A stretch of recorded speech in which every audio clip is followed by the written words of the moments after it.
You know, this is a time when we would usually be starting up Yolk'd, but these PKE readings are off the chart. I think we're going to have to go full stream.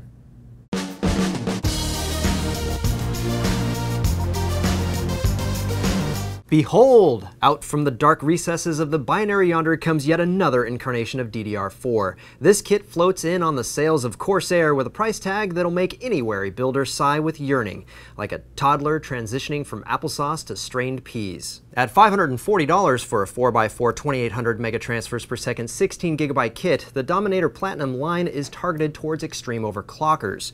Other native operating frequency options are 2666 and 3000 megatransfers per second with timings of 16, 18, 18, and 36 at 1.2 volts. The new Dominator Platinum line will feature Corsair's DHX cooling, which allows the aluminum heat spreader to make direct contact with the PCB and memory modules. There will also be a more affordable line of Corsair's DDR4, the Vengeance LPX. The 4x4 2666 megatransfers per second 16GB kit is priced at a much more palatable $345 with timings of 15, 17, 17, and 35. Taking a reluctant step back from the X99 platform for just a moment, we are excited to reveal that Asus is officially launching the Maximus VII Impact Mini ITX board for the Z97 platform. I got to take a look at this board at Computex and I was astounded at how many features Asus was able to pack into such a small form factor. It's got 2 DDR3 slots, a single PCI Express 3.0 x 16 slot, 4 SATA 3 6GB per second ports, and, my favorite, an M.2 slot for next-gen SSDs that Asus has wired up for PCI Express x 4 bandwidth. Basically, this thing can do way more than just a little light PC gaming in the living room. In addition to all these features, the M7i can also drive 2 more fans than the original Maximus VI Impact. Basically, if you want the best Mini ITX board out there, you're gonna want this, but unfortunately there's no word yet on the price. I shall remain stoically optimistic.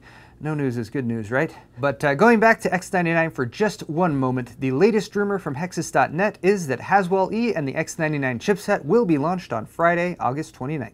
The Smart Nest thermostat was the darling of this year's CES, and the company was soon after gobbled up by Google's magical bottomless wallet. But now that it's gotten all this attention, it's clear that while the Nest is smart, is it really safe? If we're talking about its basic function of calling attention to fires and carbon monoxide leaks, then yes. But what about its own safety? Unfortunately, at this most recent Black Hat security conference, it appears that the Nest thermostats are extremely easy to hack. Though Nest has secured its wireless communications, its USB port remains wide open. It only takes about 15 minutes of physical access from a USB filled with malicious software in order to compromise it. From there, gaining access to everything else the Nest does is a breeze. Since the Nest is able to determine whether or not users are home or on vacation, hackers could easily gain access to this information, not to mention wireless credentials as well as other important data. One might argue that you'd first have to allow someone physical access to the Nest thermostat, but the problem is that if you bought one secondhand, there'd be no way to test whether or not it had been compromised previously. As one of the researchers at the conference concluded, the smarter something is, the less secure that it is. Dumbing down something to make it convenient for the average consumer has its cost, and we're starting to see that come true in the advent of this new Internet of Things phase we're all in together.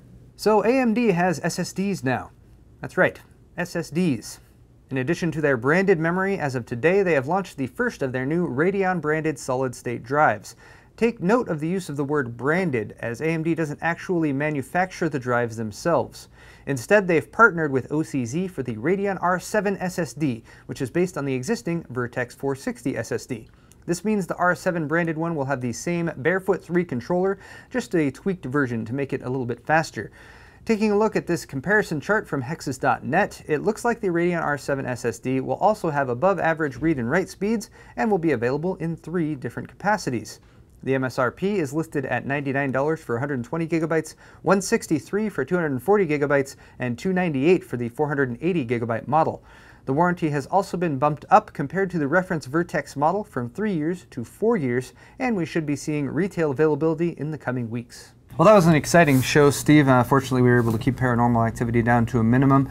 But you know what? I can't help but shake this feeling like we're on the cusp, we're on the verge of something big. I have to completely agree with you, but maybe I'm thinking of something different. I know on the live show on Friday, we're actually having Josh from Fractal coming in. Is that what you were thinking of? Well, he is tall, but I don't know if big is the right word. Just tall. Big. And ginger. He is very ginger. But that's all for today's Yolk'd, guys. Thank you for tuning in. Don't forget to stay tuned for more content coming up this week. We got a Q&A tomorrow. We got another Yolk'd on Thursday. And then I guess that guy's coming to visit us for Alt-Tab.